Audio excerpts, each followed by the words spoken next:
నిన్న నా అరెస్టు వార్త తెలిసి స్పందించినటువంటి ప్రతి ఒక్క వైఎస్ఆర్ కాంగ్రెస్ పార్టీ కార్యకర్తకి, నాకు అండగా నిలబడినటువంటి లీగల్ సెల్ కి, వైఎస్ఆర్ కాంగ్రెస్ పార్టీ నాయకులు, మా అధ్యక్షులు జగన్మోహన్ రెడ్డి గారు ఇచ్చినటువంటి ఇన్స్ట్రక్షన్స్, జగన్మోహన్ రెడ్డి గారు ఇచ్చినటువంటి డైరెక్షన్, మా మీడియా సెల్, మరీ ముఖ్యంగా సోషల్ మీడియా నుంచి మెయిన్ స్ట్రీమ్ మీడియా దాకా నా కోసం నిలబడినటువంటి వాళ్ళందరికీ కూడా మనస్ఫూర్తిగా నా తరపున, నా కుటుంబం తరపున కృతజ్ఞతలు తెలియజేసుకుంటా ఉన్నా. నన్ను విపరీతంగా ట్రోల్స్ చేసినటువంటి మా పార్టీ ప్రత్యర్థులు, మాకు ప్రత్యర్థి మీడియాలుగా ఉన్నటువంటి వాళ్ళు, ఎక్స్పెషల్లీ కొంతమంది తెలుగుదేశం పార్టీలో ₹7 ఎల్లో పే బ్యాచ్ వాళ్ళందరికీ వాళ్ళు నిన్న సోషల్ మీడియాలో ఒక ప్రచారం చేశారు. చేసినటువంటి దాన్ని ఈ రోజు ఆ పనికి మాలినటువంటి ఆ 2 దినపత్రికల్లో అదే రాశారు. ఏంటో మీరు ఒకసారి చూడండి. ఏదైతే ఈనాడు పేపర్ లో చూస్తే, వైకాపా అధికార ప్రతినిధి కారుమూరి వెంకటరెడ్డి అరెస్ట్, హైదరాబాద్ లో అదుపులోకి తీసుకున్న పోలీసులు, హైదరాబాద్ మోసాపేట పరిధిలోని గేటెడ్ సముదాయంలోని ఆయన ఫ్లాట్ కు ఉదయం 7:30 గంటలకు 4 పోలీసులు మఫ్టీలో వెళ్లారు.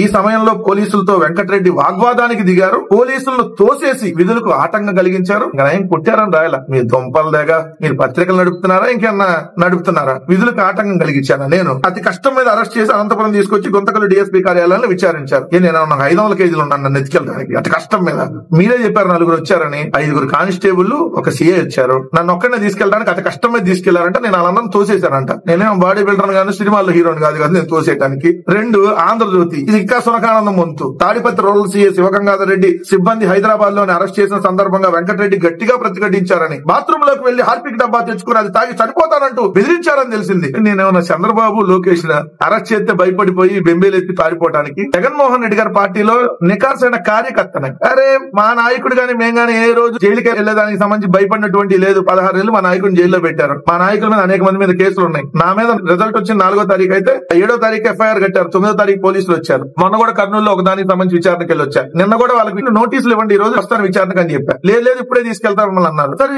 వస్తాను, మరి మా వాళ్ళకి ఇన్ఫార్మ్ చేయాలి కదా నేను చెప్పారు. అట్లా కుదరదు అన్నారు. మా మిస్సెస్ ఫోన్, నా ఫోన్ 2 తీసుకుంటున్నారు. అప్పటికే ఎట్లా మీరు ఫోన్లు తీసుకుంటారు, నా తీసుకోండి, మా మిస్సెస్ ఫోన్ ఎలా తీసుకుంటారు అని చెప్పి నేను మాట్లాడా. హార్పిక్ డబ్బాలు అవి మీ బతుకులేము, నాకేమో రోగాలు ఉన్నాయి ఒళ్ళంతా అని బెయిల్ అడగల. నేను నిన్న మేజిస్ట్రేట్ గారిని కన్ను పోయిద్ది, కూర్చోలేకపోతున్నా, నిలబడలేకపోతున్నా అడగల. లేదంటే కేసులు పెడతారనే భయంతో ఢిల్లీ వెళ్ళి లోకేష్ లాగా అమిత్ షా కాలు పట్టుకోవాలా. మా పార్టీ ఎంటైర్ నాకు సపోర్ట్ ఉంది. సో ఈ రోజుకి చెప్తా ఉన్నా, మీరు రాసినటువంటి తప్పుడు రాతలకు సంబంధించి ఖచ్చితంగా నేను లీగల్ నోటీసులు ఇవ్వబోతా ఉన్నా ఈ పత్రికలకి. ఎందుకంటే ఎవరైతే రాశారో ఈ వార్తలు రాసి బాత్రూంలో హార్పిక్ డబ్బా బెదిరించడం, ఒళ్ళు నోరు 2 దగ్గర పెట్టుకొని రాస్తే మంచిది. మీ కేసుల గురించి ఎవడో భయపడ్డు, ఇట్లాంటి రాతలకి అసలు ఇంకెవడో భయపడ్డు. నాకు అండగా నిలబడినటువంటి ప్రతి ఒక్కరికి మరొకసారి మనస్ఫూర్తిగా కృతజ్ఞతలు తెలియజేస్తా ఉన్నా.